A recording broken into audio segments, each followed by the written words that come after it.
We've got tips and recipes for healthy living. So for fun and inspiration, come and join us in the raw food world. We're back. Welcome, everybody. This is Matt Monarch with the Raw Food World TV show, part 2 of the Shim Shambler. What does Angela do for a living? What did she used to do? What did she used to do for a living? We were talking about, oh, you know what? Even though it's the next day, it's really the same day for us. So it's actually still 5 years ago, Angela and I met. And she arrived at the airport. Baba! Not tell them the secret.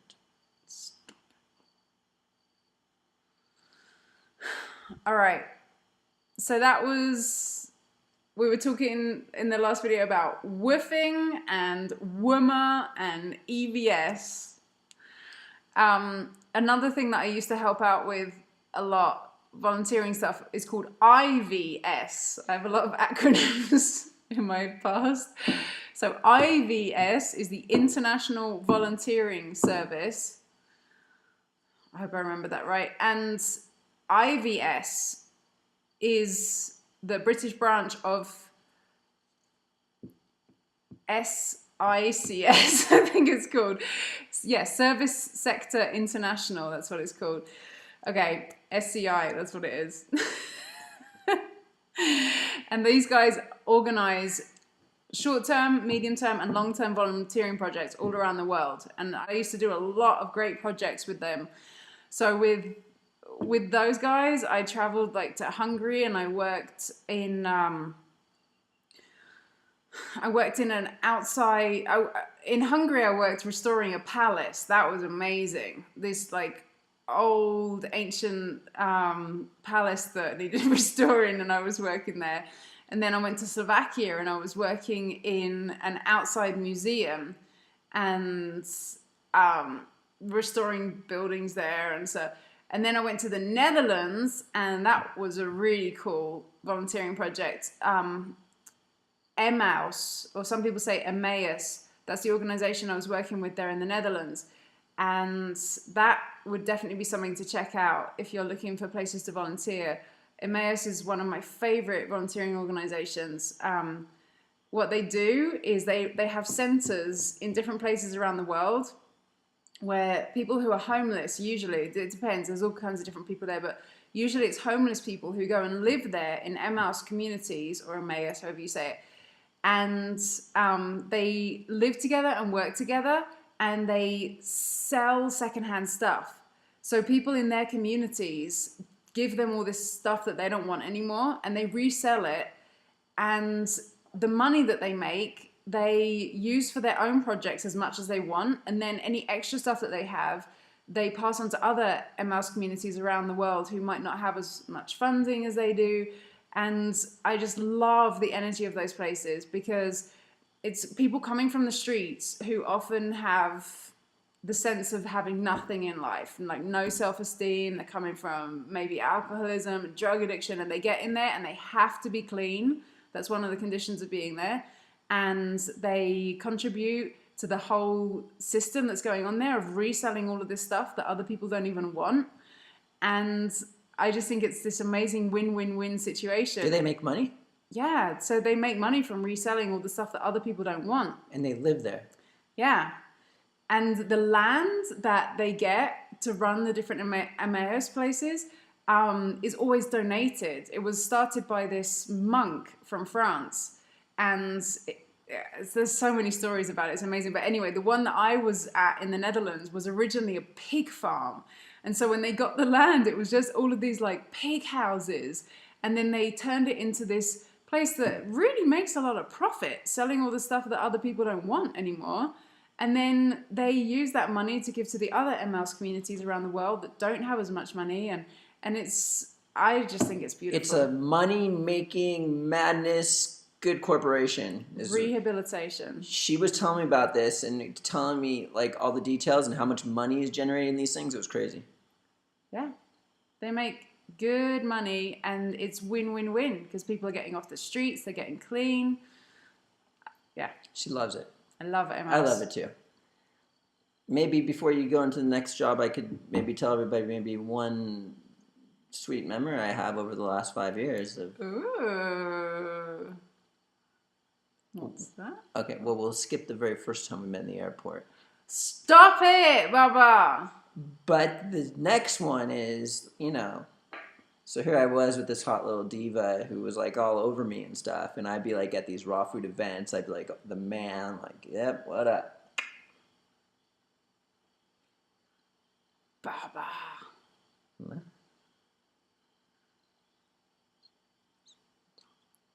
Baba.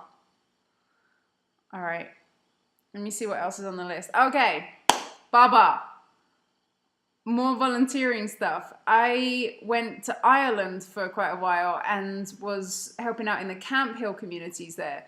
So the place where I was at in Iceland, Solheimar, is similar to a Camp Hill community, but it's not a Camp Hill community. So for those of you who are familiar with Waldorf, Steiner, Anthroposophy, Camp Hill communities are part of that whole kind of picture. It's places where people with different disabilities or maybe autism, Down syndrome, those kind of things live together with other people and they do all these different arts and crafts together. So I was in Ireland, traveling around, going to all these different communities. So Camp Hill communities are something else to check out if you're looking for places to live and volunteer and have People weren't asking for volunteer stuff, they were asking for jobs. Should we tell them some of the jobs? Woofer, Waffer, Schmezel, Imv.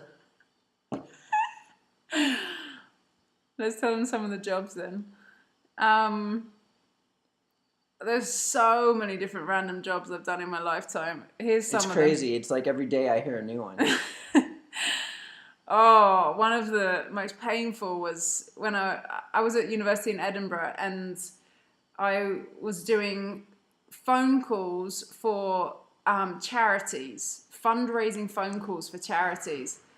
That was nasty. Like cold calls? Kind of like cold calling, but it's not really because it's people who are already like supporting those charities. That was like horrible. Okay, energy. so what's the most amount of chocolate bars you've ever eaten in one go?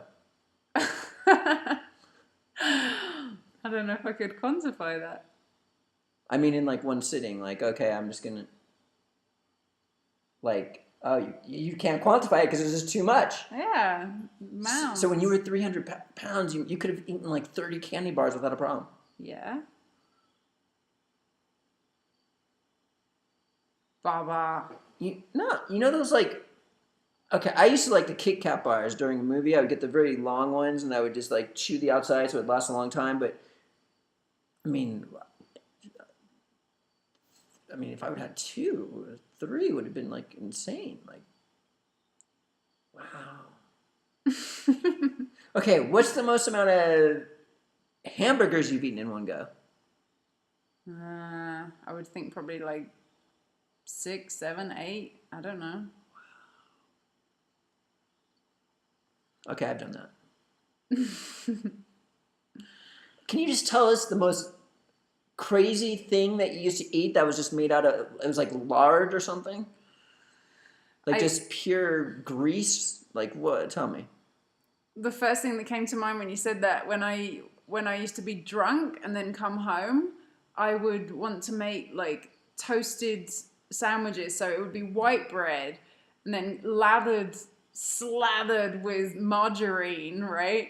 And then on top of that, I would put cream cheese, like massive wedge of cream cheese. And maybe if I could really be bothered, I would also fry some bacon or eggs or something in lard, like literally fry it in lard and then put that in there. And then I would get, I don't want to say the brand name, but you guys call them chips, we call them crisps, the ones that once you pop, you can't stop. Pringles, I'm guessing. Baba. Oh, whoops. And then I would put that, so it was like a sandwich that would go on top, like, and then, another piece of toast slathered with margarine on top of that. So it was like this big, huge sandwich of trans fat and starch and grease and dripping disgustingness. How many of those would you eat in one go? What's the most you've ever eaten in one go of those? I would probably make like 2 of them at the most. I could have eaten more probably, but I probably couldn't be bothered because I was drunk and tired and wanted to go to sleep. And I would eat that like before I went to bed. That's just crazy. Nah. All right. Should we tell them some more jobs? Yeah. I also worked in Scotland for a while at a cheese booth at a fair. I can't remember the name anymore. Someone might be able to remind me. There's a big food fair that happens every summer in Scotland, somewhere near Edinburgh. And I worked there in the cheese booth, giving out. Okay, I can't even imagine doing that now. I would just be vomiting being in the place. But I was giving out cheese all day long for like a whole summer at this booth, and then they didn't have enough money to pay me at the end, and so they paid me in cheese. They gave me all these big things of cheese. Were you 300 pounds at the time? I was pretty big. I wasn't 300 pounds. Wow, you must have loved that. I also was counting traffic in Edinburgh for a while on the streets with this like funny little clicking machine where I had to count like how many trucks there were and how many motorbikes, and it was so fast because all the cars were going fast, and I was just like trying to count everything at the same time. That was quite a silly job. Another thing that I did that might be of interest rather than just random stuff, I was a proofreader for a while as well when I was in Iceland. I have a lot of Virgo in my chart, and I have a lot of attention to detail around writing things. And I would proofread for people, so people would give me their different manuscripts for things they were doing at university or whatever, and you know, it was Icelandic people writing in English, so then I would proofread it all. So if you're in some random country, maybe that would be an interesting job for you to do. She proofreads my newsletters. Mm-hmm. What else was I doing? Oh, I trained with an amazing woman in Scotland called Judy Gunn, who is an animal-assisted therapy. Judy's got a gun.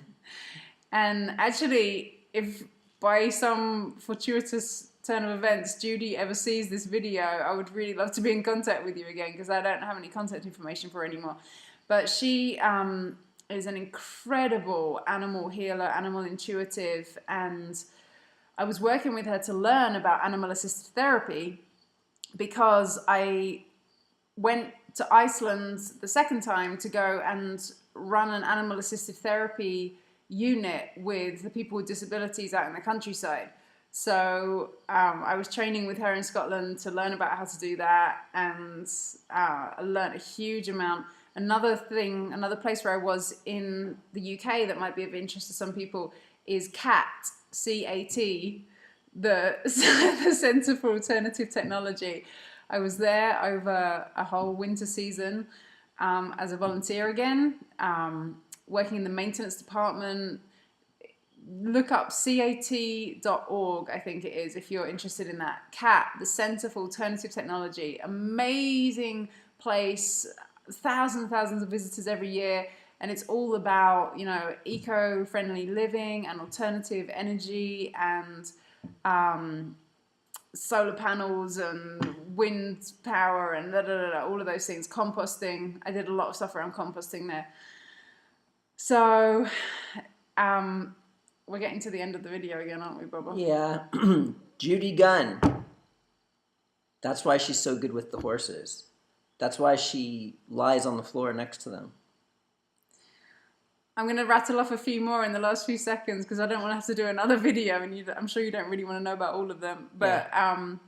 I worked at Gatwick Airport at Smiths, which is a newsagent. I worked transcribing videos for a TV company. I trained in journalism. I had to go into courts and listen to people's stories. I was a waitress in Iceland. I worked for the post office in the UK sorting mail. I worked literally in a cardboard box factory. And who do we got there?